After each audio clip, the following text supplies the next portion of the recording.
Hello, my name is Marcello, and all of us from TSA would like to welcome you to the Source Audio Video Design Group's YouTube channel. Today we will look at the Audeze LCD5 Flagship Planar Magnetic Headphones versus the original Flagship Gangster Dynamic Beryllium Driver Focal Utopia. I'm not going to lie, I may have got a tad bit excited when I heard I was going to get to compare the Focal Utopia with the LCD5, as it is a comparison I have wanted to make for some time now. I reviewed the Utopia a while back on my personal YouTube before working with our awesome TSAV family. Still, I didn't own the level of amplifiers and DACs I own now, which is essential when you are discussing Flagship Summit Phi headphones. I also didn't get to compare the Utopia to any headphones at the technical level of the LCD5. So this video will be primarily focused on the quality of sound differences listening with several amplifiers, both tube and solid state, such as the Chord Hugo TT2, Chord Hugo 2, Audio Research i50 integrated amplifier, the Amps & Sound Pendant no longer being produced, and the iFi Pro iCan also no longer being made. I've been listening to these amplifiers and DACs for some time now, so I have a good feel for each of their characters. I will briefly touch on the build quality and comfort during the video. I may mention some of the included accessories I like better from one brand or another, and any aftermarket cables I may have used. With that said, let's get down to business. First, the Focal Utopia was released several years ago, launching in North America at our very own TSAV showroom. It is still loved by many and considered arguably one of the best, if not the best, dynamic driver flagship headphones money can buy. Price-wise, both these headphones are about the same price, so this is really a tale of the Utopia being the old school player on the block versus the new LCD5 Planar Magnetic Gangster coming up for that crown. The brass tacks is that we have two formidable flagship headphones to talk about.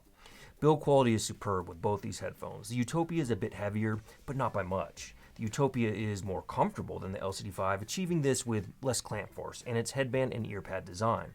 I could wear the Utopia nearly all day and listen, whereas the LCD5, I would need to take several breaks. Aesthetically speaking, which is purely subjective, the Utopia is a sexy as hell looking headphone and one of my favorite looking flagships in how they look when on a stand and when I'm wearing them. The LCD5 is also a good looking headphone, but lacks the visual love language the Utopia gives me.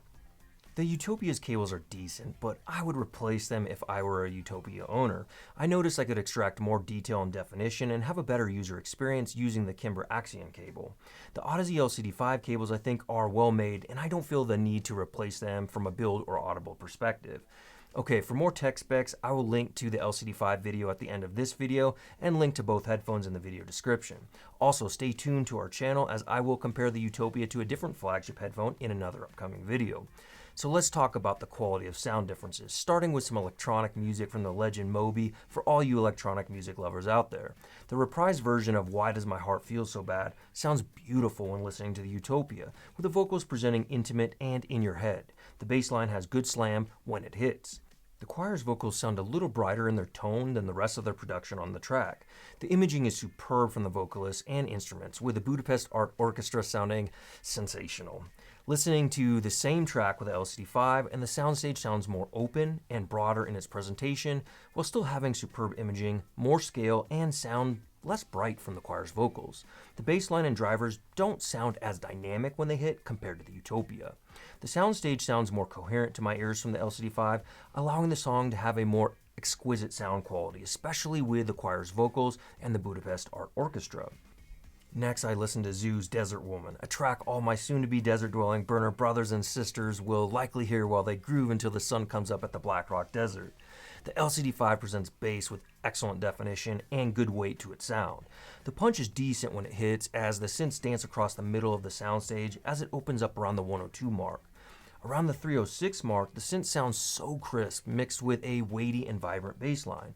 At 342, the electric guitar drops in and I get chills. I should clarify that the bass is in no way a bass head presentation from the LCD5, but the quality is spectacular sounding.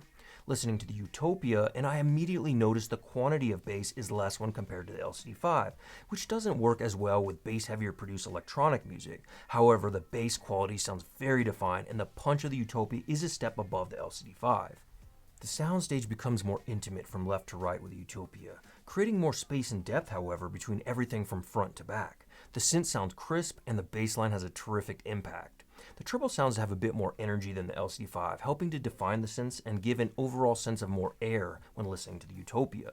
Vocals are a bit closer in intimacy from the chorus, but float and decay in the air more enjoyably compared to the LCD5.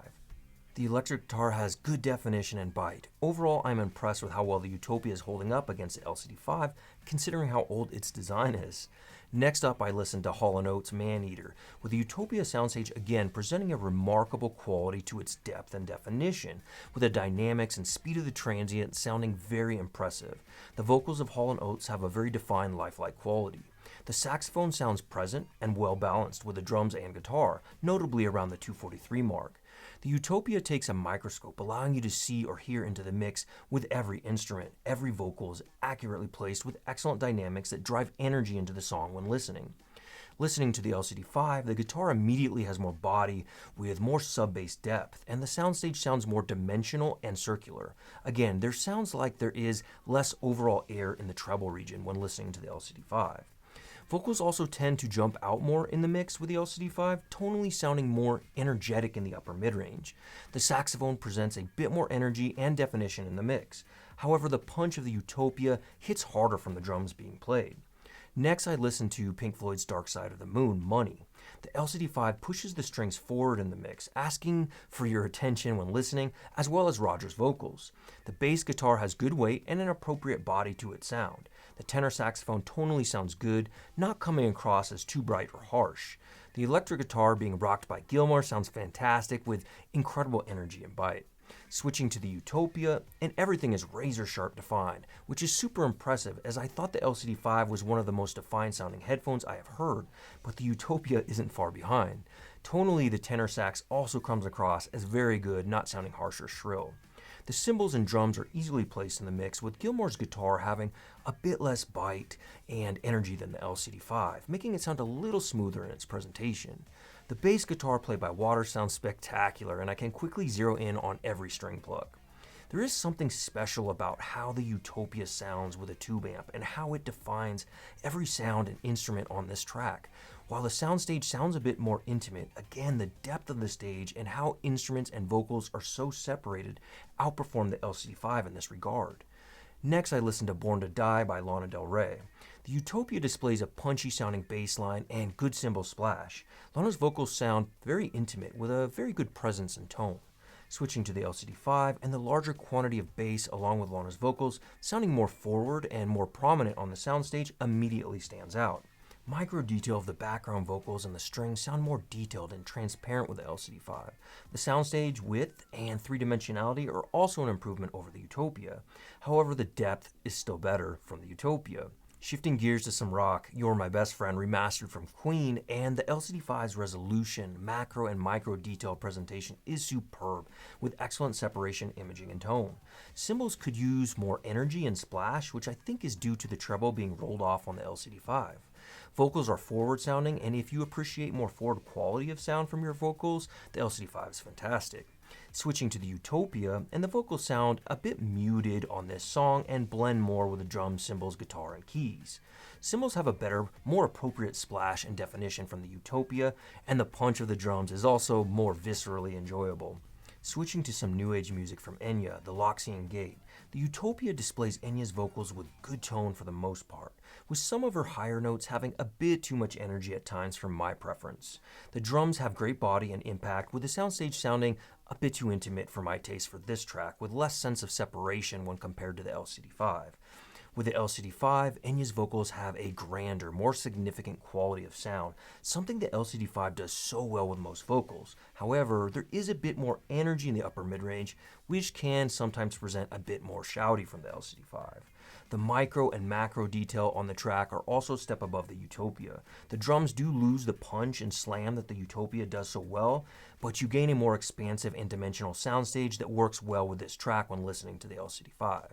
Mombasa, off of the Inception soundtrack by Hans Zimmer, the classic album, is a track I like for testing the sense of speed and dynamics a headphone or speaker presents, and the LCD5 presents a swift and defined sound with good dynamics and slam. The imaging is impressive as well as the sense of space and depth. The Utopia is no slouch, sounding slamtastic and fast with more soundstage depth, creating a holographic experience on this track. The punch and slam of the Utopia are just fantastic, and the LCD5 can't match them in this regard.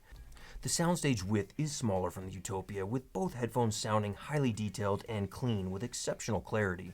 The LCD5 edges out the Utopia in terms of overall clarity and detail, but it's closer than I expected. Let's jazz it up with Snarky Puppy Lingus, listening first to the Utopia. The brass sounds very good, and the drums have serious weight on this track. The imaging and soundstage depth sound excellent.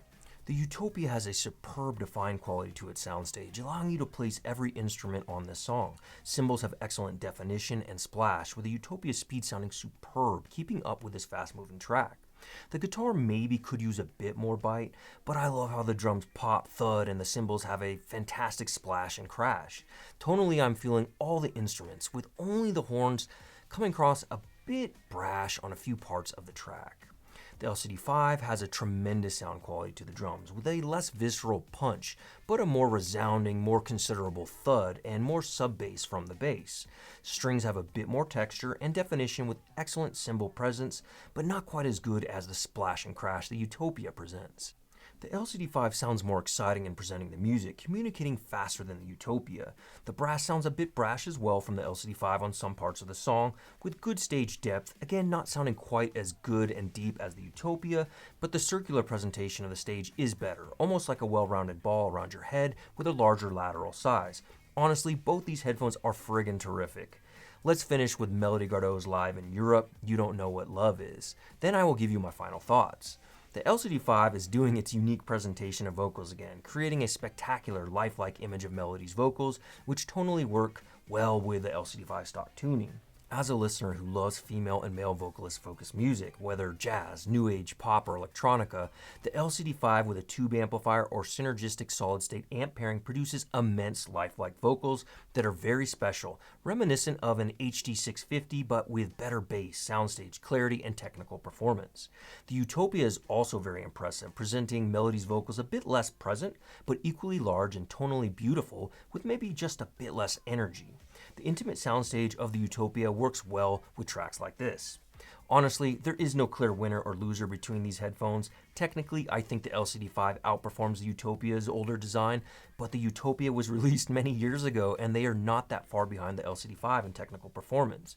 The soundstage width and dimension are better with the LCD5, but the depth and layering of the Utopia are sublime. Both headphones sound better in my opinion off tube amps, with the Utopia sounding vastly better with tube amps. The comfort of the Utopia is far superior to that of the LCD5 for the shape of my head and ears. However, the included cables of the LCD5 are of better quality. If I was going to purchase a set of Utopia headphones, I enjoyed the aftermarket sound and build quality of the Axios Kimber cables I borrowed from TSAV, which presented slightly more dynamics and definition. Vocals are delightful on both headphones, with the LCD5 and the proper tube amp sounding exquisite. The LCD5 is more mid-forward and has more sub-bass quantity and definition, with the Utopia sounding a bit lighter in the bass. But damn, it is so well defined and superbly accurate, even if I wish it had a bit more bass for some genres. Some vocals on the LCD5 can come across with a bit more shout than the Utopia, which I noticed across several tracks. So without using EQ or finding the perfect DAC amp combo, neither headphone is perfect in my opinion, but does a perfect headphone even exist? The LCD5 can become near perfect with EQ or tone control as they take to both exceptionally well. The Utopia becomes even better with tubes or tone control, not needing EQ in my opinion when paired with a proper tube amp for a listener's preferences.